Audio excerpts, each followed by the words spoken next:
right, tell us who you are. This is Kevin Wolf. Yeah, my name is Martin. My name is Matt Ledford. Brandon Hill. My name is Christian Hadiam. Hi, I'm Selena. My name is Alicia Sams. I am Logan Anderson. Sean Phillips. My name is Junior Rivas. Oh, sorry about that. Thomas Huffman. My name's Katie Dorge. My name is Lisa Resnick. I am Carter Clements. I'm Steve Romo. I'm Nick Reed. I'm Beth. I'm Briley. My name's Dax Osborne. My name is Antonio Villarado Jr. My name is Kevin Armijo. Hi, I'm AJ Quintero. I'm Logan Herdner. My name's MJ Guardian Silva. Hey, I'm Mark Sissel. This is Cameron Sissel, and you're watching Sherwin-Williams Take 5 Meet the Team. All right, tell us who you are. My name is Ryan Laughlin. I am the district manager of beautiful Portland. All right, tell us your Sherwin story. Well, how much time do you have? Because it's a long one. It's a little bit of a unconventional Sherwin story. I didn't start with Sherwin until I was almost 30. I went to Washington State University, go Cougs, and got a finance degree from them. After college, I went and worked in the new home builder industry, worked for the big builders, doing sales and marketing. So I worked for first of all, the largest publicly owned builder, and then switched and went to the largest privately owned builder, which was kind of a neat experience to see how a big organization works and then how a smaller privately owned organization works. You're gonna learn through this story I have really, really bad timing. So for history buffs, I graduated college in 2006 and went into the new home building industry. So I had, I would say, 6 months of the top of the wave before the market absolutely collapsed, especially in Southern California. It was one of the first to fall apart. So it got pretty desperate quickly there, and I had an opportunity to go and tour some land for a real estate investor that had land in Houston, Texas. So I ended up, instead of working for builders selling homes to homeowners like I did in California, I went to Texas and sold land to builders for this big billionaire investor guy. And that was going well, but then Hurricane Ike hit Houston and pretty much eliminated that job overnight because there was just pretty mass devastation, and it set everything back for 6 to 12 months. So I was just sitting there doing nothing and laid myself off, and had an opportunity to go sell business telecom in Denver, Colorado. So I took that opportunity just to kind of keep doing something instead of twiddling my thumbs. That company, after a year, laid off the majority of their sales force and essentially went out of business. So ended up moving back home to Maple Valley, Washington, and was sleeping on my mom's couch and in the unemployment line. And I had a friend that worked at Sherwin-Williams out of college. She did the MT program. She had just bought a house, was manager of a paint store, and was about to go to the Bahamas on a President's Club trip. And I am unemployed, sleeping on my mom's couch. So she asked me if she wanted me to have her send my resume to her district manager. And I said, heck yes, whatever you have, I want. Whatever this Sherman and Williams thing is, I'm in. And went and met with the district manager and started the MT program at the age of 30. So from there, did my training, floated for a while at a few different stores for a few months, and then was an assistant manager for a short period of time. And since I already knew how to sell, they made me a sales rep straight from assistant manager. So I was a sales rep for a few years, then went and managed a store, and then became a sales manager in Seattle, city manager in Seattle, got the opportunity to be district manager in Omaha, Nebraska, and then got the wonderful opportunity to come out here to Portland, Oregon, and be the district manager here. All right, tell us about any spill that you've heard of, done yourself, any best spill story. I've seen a lot of spills. I've seen ones across major freeways and highways and parking lots, but I'll share a personal one because it's a little fun for this district, because I was working at Logan Montz's store when he was a store manager in Issaquah, Washington. I was floating as an MT, and Logan, no surprise, he has high expectations, ran a pretty tight ship. I was there in the summer. It was a very, very busy day. We're absolutely slammed. I've got this order. I think it was probably 20 gallons. It was a couple stacks of 5-gallon buckets with a box of 1-gallon cans on top of it. It was the very last can. Was loading it up, moving really fast, and was putting the last single-gallon can in the box, and I didn't hammer the lid on. So I literally took this can of paint and just dumped it right in his tent area, all over the entire order. So just cascaded down like a fountain all over the entire order and all over the tent area. And I look up, and Logan is on the other side of the window wall looking at me, and I'll never forget the look on Logan's face. And oddly enough, he I was expected to really hear it from him, but he just looked at me, and I'm sure he wanted to have some words with me, but he just said, "All right, clean it up." But I'll never forget the look on Logan's face. Ask him about it next time you see him. Okay, how do you want to be remembered at Sherwin-Williams? That one, I mean, being a leader of a district, I take pretty seriously the fact that there's 350 employees in this district that I'm responsible for. And so I think that's what keeps me up at night is what am I doing for you all, and how can I do it better? So I know that's kind of a weird answer to it, but I think I just would want to do that well. I look at my job is here to help you all reach your goals personally or professionally, whether that's with Sherwin-Williams or not, and really to help you be more successful and make more money. So if I can do that well, I'm happy. But really, that's why I try to prioritize getting out in the field and spending time with you as much as I can. Unfortunately, a lot of work in the office can distract from that sometimes. But the more I can do to get out and spend time with you and learn from you and see how I can do my job better, then that's success to me. All right, next, what has made you want to stay with Sherwin-Williams since joining the company? The first thing that stood out to me is back then when I interviewed for the MT program, I think I had 3 different interviews. I interviewed with a sales manager, a city manager, a district manager, and I had met a bunch of people, I did an interview with a sales manager at a store. So I got to meet a bunch of people and had interactions with different people in their career, and I was shocked at how long everybody had been with the company. I would meet somebody, been with Sherwin-Williams for 18 years, been with Sherwin-Williams for 22 years, been with Sherwin-Williams for 15 years. I've worked for a bunch of different companies since I started. I think I started working when I was 14. I've never encountered so many people that had decided to spend their entire careers with an organization.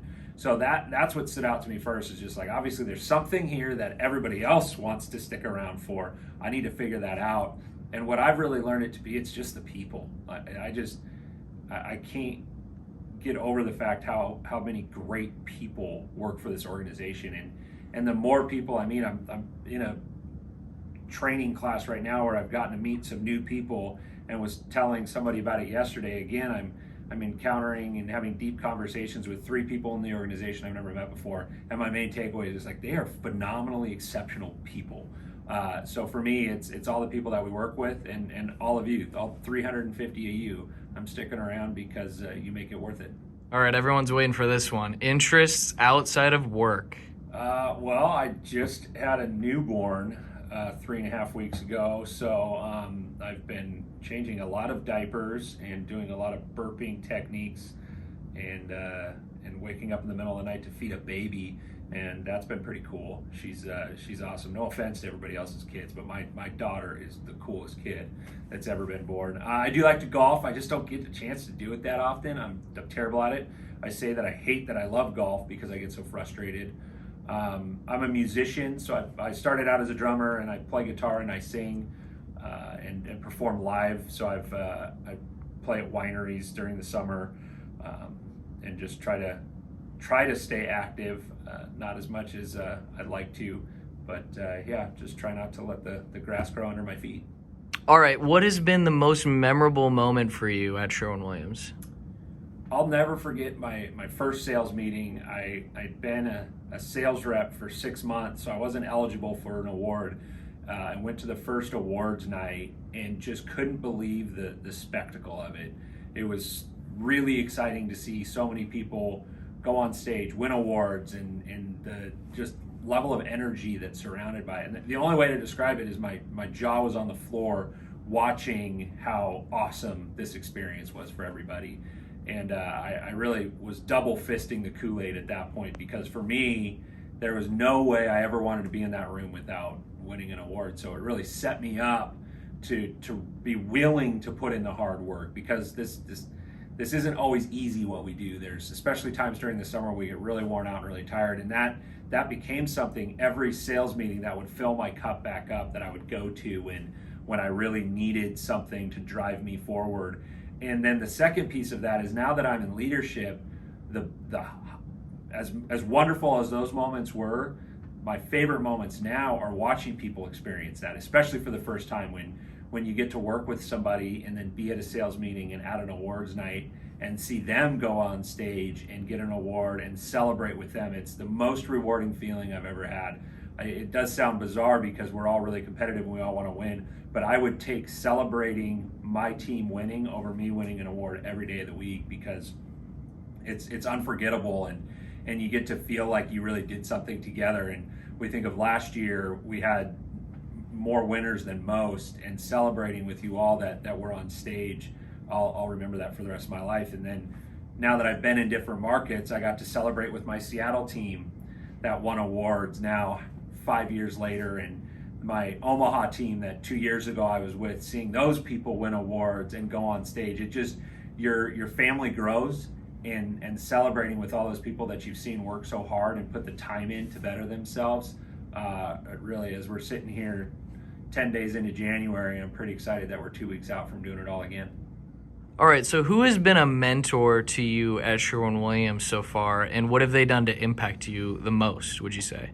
That's a tough one, because I have had some great mentors. My earlier answer with the great people I've worked with, that list is a long one of people that have had an impact on my career. I think my first sales manager will probably be what comes to mind first in most situations.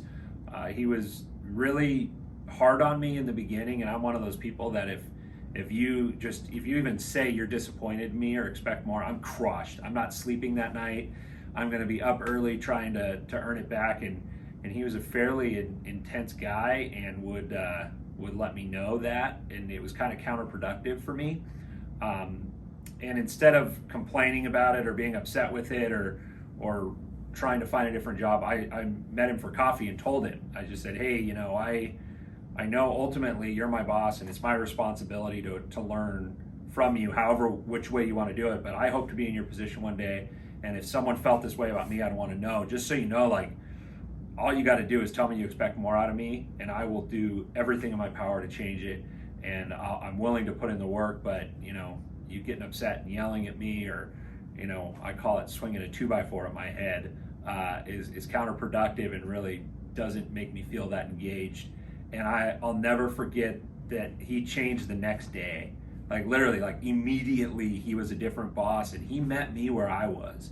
He was willing to change his style. The reality is he had a lot of people on his team that would only listen if he swung a 2x4 at their head. So he was just doing what he knew worked, but I was new on his team and gave him this feedback, and he became such an incredible mentor and leader to me by being willing to meet me where I was. And then I went through some pretty difficult times when I was on his team, and like, he was always the first one to pull me aside and say, hey, how are you doing? Like, hey, what's going on in your life? And we had a tragic loss in our family. He was the first one that delivered flowers to our doorstep to say that he was sorry and that he understood. And he's retired now. I still keep in touch with him, and still when I call him, the first thing he asks is not like, tell me about your career at Sherwin, where are you at these days? He just, hey, how are you and your family? What's going on in your life? He took a personal interest in me, and I'll never forget it.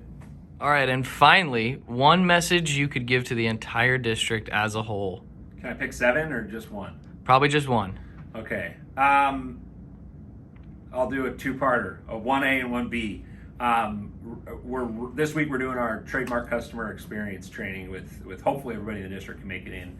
And I'm showing a video of that's just really having people focus on finding a way to impact the people around you in a positive way. So when a customer comes in or somebody that we work with, taking the time to really meet them where they are and make them feel important. So whether it's a homeowner coming in to buy a quart or a professional painter coming in to buy 100 gallons, how can you make that experience stand out and make it the best part of their day? And not just that once, every time they come in, making it the best part of their day again. And if we put effort into that, we will win. That's 1A. 1B would just be teamwork. I think that's really going to be a big piece of my theme this year, is just coming together and finding a way to work together to achieve a common goal. Regardless of what the economy does, we have $200 million of paint that our competitors sell in our market under our noses. So we sold 132 million last year. There's 200 million that we don't sell, and we got to work together to go do that. So I think if we can find a way to connect with people and link arms and do it together, I know we are unstoppable, without a doubt. We just got to figure out a way to do that together. So any point this year you've got ideas for me or things that we could be doing better, or even a story of how we did that well. We connected with the customer and made an impact on their lives, or teamwork that really helped us to work towards our goal. I want to hear about it, because I'm excited for what we're going to do in 2024. Awesome. Thank you, sir. No, thank you. Thank all of you. Go Portland District.